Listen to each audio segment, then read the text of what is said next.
Rishikesh Advanced Pain Clinic, నొప్పి మాయం surgery దూరం. For appointments 9155515563.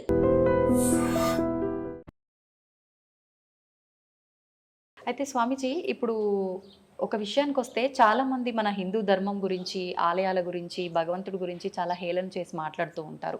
అయితే ఆ మాట్లాడే ప్రాసెస్ అనేది ఇప్పుడు మనకు ఆలయాలపైన దాడులు ఏవైతే జరుగుతున్నాయో ఇది వాళ్ళకి ఇంకా కొంచెం అంటే వాళ్ళ సైడ్ ఫేవర్ చేసినట్టుగా అయిపోయిందేమో అనిపిస్తుంది. ఎలా అంటే చాలామంది అంటున్నారు ఇప్పుడు ఆలయాల్లో నిజంగా భగవంతుడు అనేవాడు ఉంటే ఆయన ఆలయం పైన దాడి జరుగుతుంటే ఆయనే కాపాడుకోలేని వాడు ఈ ప్రజలందరినీ ఏం రక్షిస్తాడు, వీళ్ళంతా గుడ్డిగా నమ్ముతున్నారు భగవంతుడు అని చెప్పి మూర్ఖంగా మాట్లాడుతున్నారు.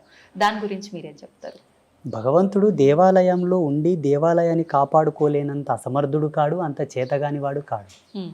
మనం దేవుడు అన్నప్పుడు ఆ దేవుడు అనే కాన్సెప్టే చాలా పెద్దది. ఆ అర్థం కూడా చాలా మందికి తెలియదు వాస్తవంగా.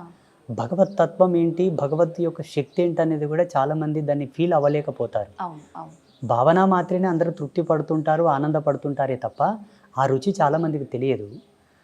భగవంతుడు దాడి చేసేటప్పుడు కాపాడుకోలేనంత మూర్ఖుడు కాదు, చేతగాని వాడు కాదు. కానీ దేవాలయ వ్యవస్థను పరిరక్షించుకోవాల్సిన బాధ్యత మనది.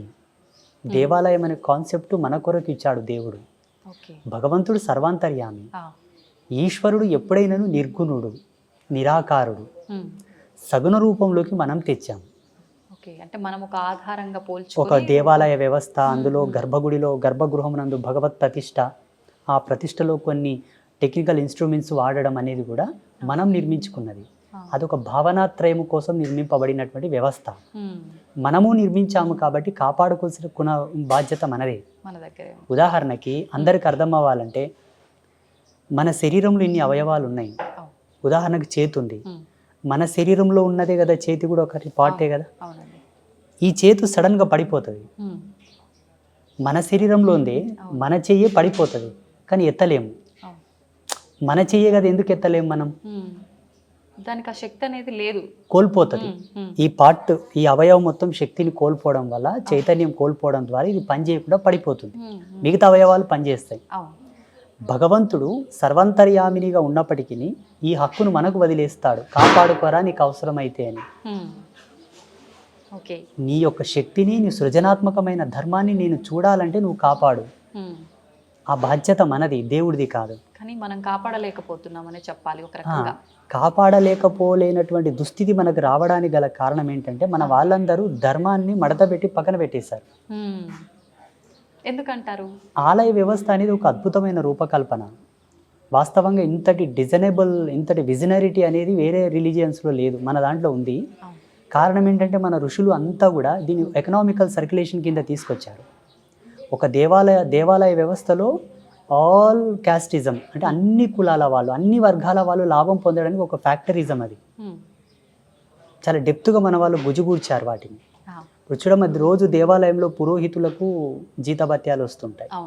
దేవాలయంకి వచ్చేవాళ్ళు దీపం వెలిగిస్తే అందులో ఆయిల్, ఆ పత్తి, పసుపు, కుంకుమ అవి తయారు చేసే ఫ్యాక్టరీలో ఎంతోమంది పనిచేస్తుంటారు. వాటిని అమ్మే వాళ్ళకు ఉపాధి దొరుకుతుంది. వీటి వల్ల నేచర్కి ఎటువంటి ఎఫెక్ట్ ఉండదు. ఇంకా ఈ పూజల ద్వారా నేచర్ సస్యశ్యామలంగా క్రమబద్ధీకరించబడుతుంది. దేవత యొక్క చైతన్య శక్తి ఉద్వత్తుకి వెళ్ళిన తర్వాత మానవాళి అంతా కూడా సస్యశ్యామలంగా ఉంటారు. వాళ్ళ ఆలోచన విధానం, వాళ్ళ దార్శనికత కూడా పాజిటివిటీ వైపు వెళ్తూ ఉంటుంది. అక్కడ దేవాలయంలో చేసే పూజా విధానం తాలూకు వివరాలు అట్లా ప్రతిదీ కూడా లాభమే ఉంటుంది. మన సనాతన ధర్మంలో దేవాలయాన్ని కాపాడుకోవాల్సిన బాధ్యత, దేవాలయ పరిరక్షణ, సంఘ సంస్కర్తలతో కూడుకున్నటువంటి నిర్ణయం, మన నిర్ణయం, అందరి నిర్ణయం.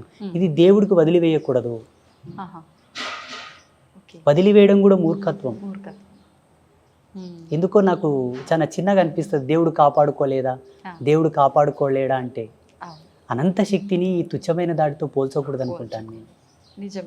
ఆ అవసరం వస్తే ఆయన వస్తాడు, వాడిని ఏం చేయాలో అది చేస్తాడు, అది జరుగుతుంది. అట్లా అనుకుంటే ఒక ఎగ్జాంపుల్ చెప్తాను నేను. గాన్గాపూర్కు దగ్గరలో ఒక అమ్మవారి దేవాలయం ఉంది, ఒక చిన్న పల్లెటూరులో. అక్కడ ఉండే వాళ్ళంతా మహారాష్ట్రియన్స్ కదా, మరాఠీ వాళ్ళు. అయితే పరస్పరమైనటువంటి గొడవలు జరిగి మా పొలం గుండా దేవాలయంకి వెళ్తున్నారని చెప్పి ఆ దేవాలయమే కూల్చివేస్తే అక్కడ ఎవరు వెళ్ళరు కదా అని చెప్పేసి ఆ పక్క పొలం ఆయన వెళ్ళి ఆ గుడిని కూల్చడానికి వెళ్ళాడు. గుణపం వేయగానే ఆయనకు కరెంట్ షాట్ తగిలేసి ఆయనకు ఫిట్స్ వచ్చిన వాళ్ళకై పడిపోయాడు, నోట్లో నుంచి నురుగు వచ్చి పడిపోయాడు.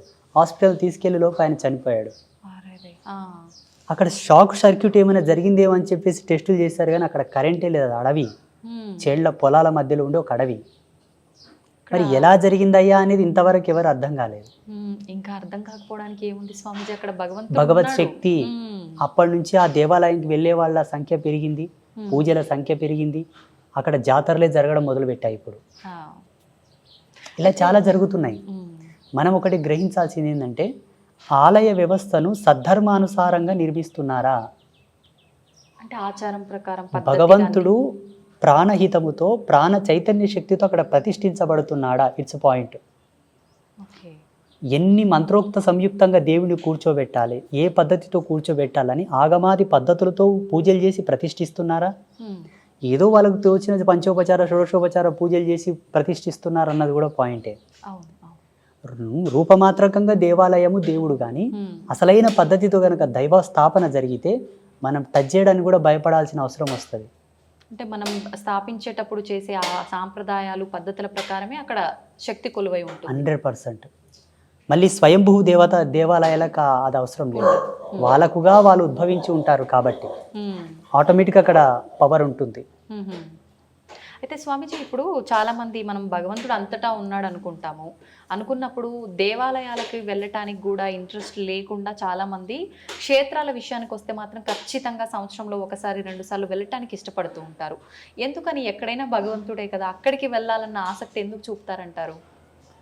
మనకు సమ్ కైండ్ ఆఫ్ నాలెడ్జ్ కావాలంటే యూనివర్సిటీకి వెళ్తాం, కాలేజ్కి వెళ్తాం. పోనీ ఇంట్లో చదువుకున్న చదువే, కాకపోతే అదొక అద్భుతమైన ప్రదేశం విద్యను ఆర్జించడానికి. అలాగే భగవత్ శక్తిని, ప్రాకృతిక అంతర్గతంగా ఉండేటటువంటి ఈశ్వర చైతన్యమును ఒక చేత డిపాజిట్ చేయడానికి, పోగు చేయడానికి, ఒక చేత ఆవాహన చేయడానికి అదొక కేంద్రకమైనప్పటికీ అక్కడి నుండి లోక కళ్యాణయుక్తమైన చైతన్య శక్తిని ప్రసరింపజేయడానికి అది అనువైన ప్రదేశం.